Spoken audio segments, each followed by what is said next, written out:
Cuando hablamos acerca de los dones espirituales, surgen muchas opiniones al respecto. Dentro de los círculos protestantes hay muchas opiniones que se vierten acerca de este asunto, y mientras algunos afirman que todavía existen las manifestaciones de gracia hasta el día de hoy, pero todos ellos sometidos a la palabra de Dios. Sin embargo, hay mucha gente que piensa que los dones ya no son existentes en estos días. Lo interesante es que si revisamos la historia de la iglesia, veremos que hay muchos casos en los cuales los dones del Espíritu fueron dándose día con día y dando a entender que el Espíritu Santo no dejaba de manifestarse. Mi nombre es Alberto y esto es 5 casos de dones espirituales antes de los pentecostales.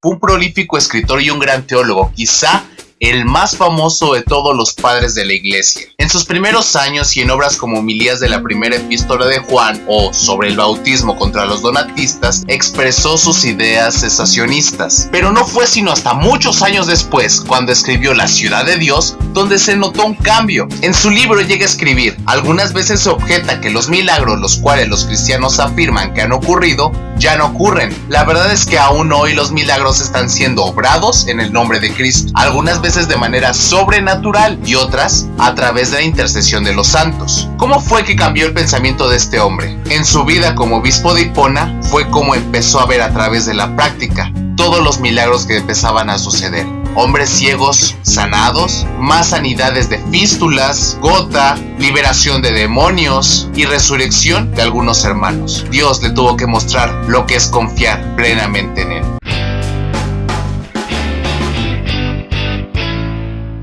Era un tremendo hombre usado por Dios. Estuvo en su ministerio trabajando en el siglo XIII. El Señor lo sustentó dentro de las primitivas órdenes mendicantes que trabajaban en aquel entonces. Existe una vasta documentación del ministerio de sanidad llevada a cabo por Francisco. En la historia y biografía de Asís escrita por Germán, uno puede leer algunos de los innumerables relatos de las sanidades obradas por él. Cuando Francisco llegó a Narni, recibió al mensajero enviado por el obispo de la ciudad, el cual le pedía que fuera a orar por su siervo Pedro, quien sufría de una parálisis de pies a cabeza. El obispo, confiado, le dijo: sé que si oras, el Señor te escuchará. Tan pronto como Francisco impuso sus manos y oró por él, su parálisis le abandonó.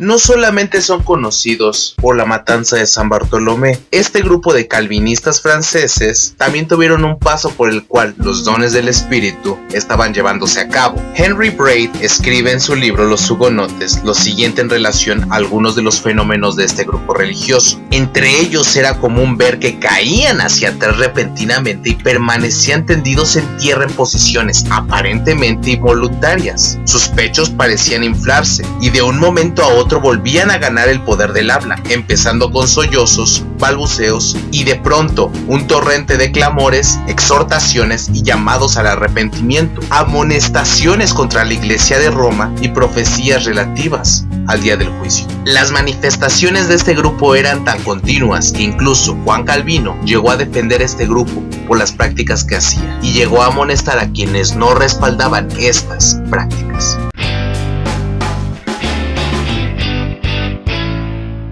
Uno de los cristianos más famosos de todos los tiempos, un hombre que dedicó su vida entera al servicio a Dios y que Dios le permitió ver un gran avivamiento en su nación. Él experimentó manifestaciones grandes del Señor. John Wesley escribió en su diario la siguiente declaración: miércoles 15 de agosto de 1750. Al reflexionar hoy detenidamente sobre un libro llamado La decepción de los cristianos con la profecía, llegué a la conclusión lamentable de que dichos dones y maravillas permanecen en la iglesia, pero como había sospechado, la principal razón de por qué los dones y milagros son retirados de tiempo en tiempo no se debe solo a que la fe y la santidad disminuyen, perdiéndose de vista entre nosotros, sino que los hombres áridos y formales toman fuerza, ridiculizando los dones de los que ellos carecen, clasificándolos a todos como exhibicionistas, carnales y locura, arrastrando a la iglesia a creer semejantes barbaries y promoviendo un desprecio hacia ellos por considerarlos inútiles.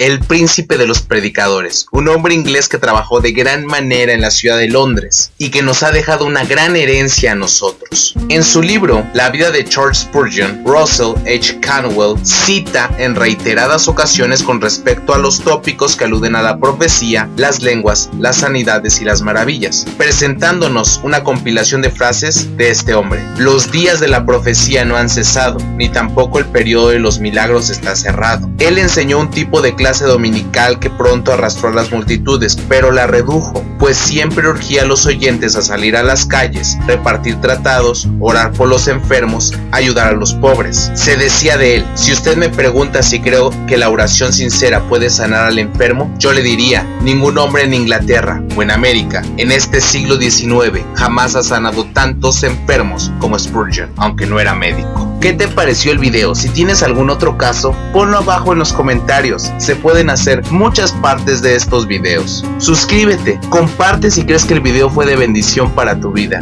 Dios te bendiga, nos vemos.